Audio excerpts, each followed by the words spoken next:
Going to start with Jennifer, who's calling us from Dallas, Texas. Watches us on YouTube, and you can watch us there too at our New Life station there. And Jennifer, we're just happy that you called. How can we help you today? Hello, ladies.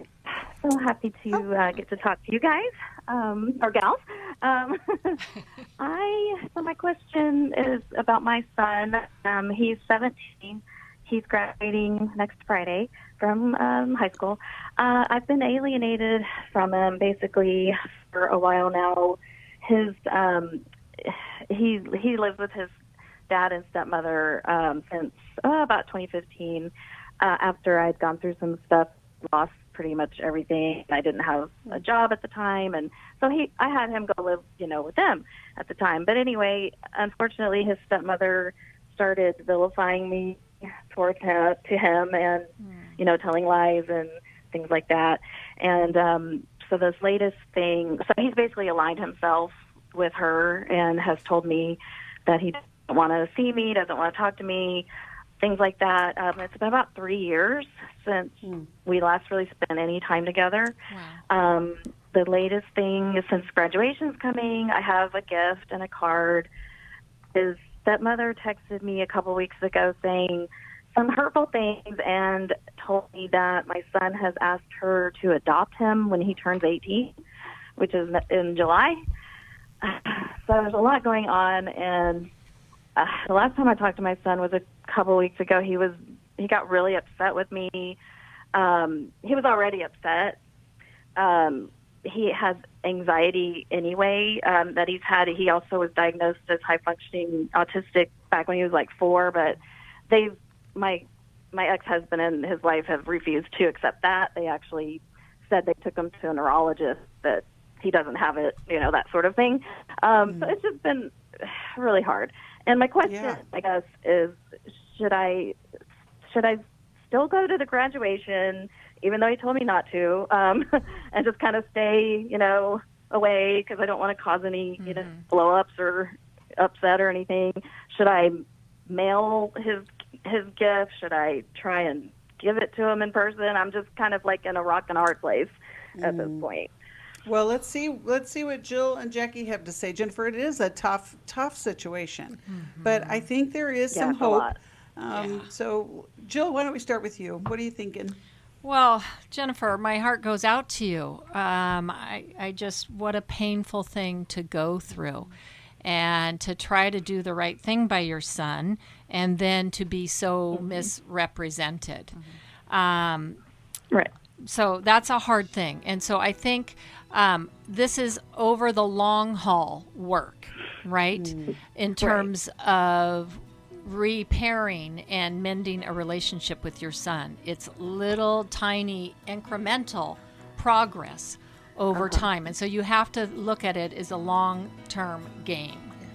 Right. And with that, hold on, Jill. Okay. We've got the music going, and we're going to go to a break, but we're going to come right back, Jennifer. But, I wish I could say that you're the only person who's dealing with this.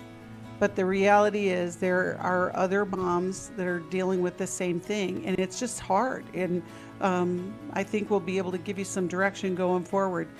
We're so glad to be able to offer help and hope to so many people, and we can only do that through your faithful support, and we appreciate all those who are giving, and we'll be right back with some more help. Welcome back. We are talking with Jennifer, who's really in a struggle with her son and his dad and his stepfamily. Jill, you were in the middle of something when we had to go to break. Well, and right. Just that this is like, I want you to think there's no one thing, and you maybe already know this, there's no one thing that's going to immediately change it, right? But in terms of you being as consistent as you can from afar. I mean, he probably has anger that you left, in a sense, right? Right.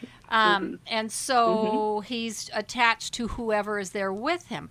I'm not sure what's going on with this stepmom. I wonder, does she have other children? But clearly she's getting her own needs met in this way by Xing you out. And it's unfortunate because he being anxious and possibly on the spectrum and separated from his mom. He is attaching to who is available, and it's unfortunate that someone would put a child in this situation rather than be a bonus mom and give them the best of everything. Right. We're going to now limit, and we're going to just erase that there was ever a past. Right. And that past is a part of him, and so she may not realize, but when she is vilifying you, he is a part of you. And so there's a message in there that there is some part of him that isn't good enough, that isn't acceptable, unless he completely cuts you out and pushes you away. So what would you guys say to Jennifer as far as the graduation and the gifts and just this kind of day? I hate this for you. It just makes me so sad that is even a concern. Personally, I'd be at my child's graduation. I wouldn't. I heard you say, not, staying away and not making a scene. I would certainly not want to embarrass him, and so I wouldn't connect with anyone, any of the friends or family. I would just stay to myself, and I would send the gift so that it was sent. Whether or not they actually let him have it, or even he knows that it was sent, you may never know that. But to try to give it to him is going to be upsetting to him.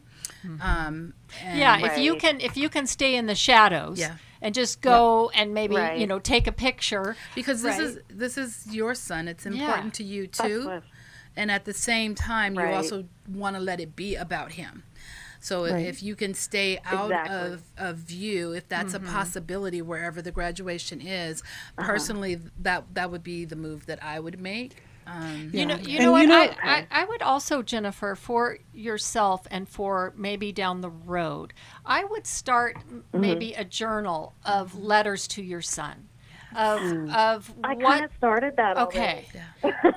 I would start that and just date like it. A website. Right, just date it and have it. And so that someday if he is able to ask you, where were you or why, like, here's what was going on, and here were my thoughts about you, and here it was so painful, but I had to let you, be in the space that you were in, and I never gave up wanting to be with you.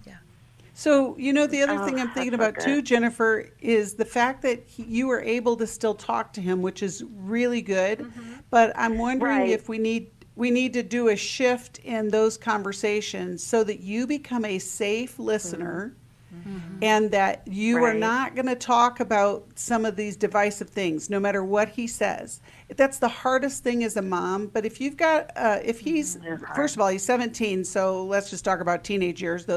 It wouldn't matter what the situation is. Dealing with teenagers is challenging. But I want you to be the soft place to land. I love what you said, Jackie, to show up but be in the background. Eventually, this will change. He's not going to live with them forever. And even to the point of the adoption. He's going to be 18. It's a moot point. That's not a thing. Exactly. Nobody adopts 18-year-olds. So, and you would never sign off on it anyway. You would have to sign off on it, and you're never going to do that. Right. Well, not at 18, I don't think so. No, I know. Well, if he was developmentally disabled and delayed, then and he were if he were under conservatorship or something like that, then you might have to. But he's not, and they don't even acknowledge his neurodivergence. So. Right. But the fact that she's saying that to him as if it's a thing. As if it's a thing, that is concerning. Right. Yeah. She's planting that idea. Manipulative. Yeah, it does. Right. So well, Jennifer, I hope manipulative. So. Yeah, I hope that you're encouraged by something that we've said, and I think that there is hope. I want to encourage you. It's tough to be in this situation, but I'm so glad that you have gotten things straightened out for you. You said that you had gone through a really difficult time, so I'm glad that you got your feet underneath you again, and looking forward to hearing the rest of the story. As time goes on. But we're going to send you a copy of Healing is a Choice. I think that'll help you in this process. And I love the idea of the letters too, Jill. That's a great encouragement. We're so glad you called. It's tough. Those are tough things.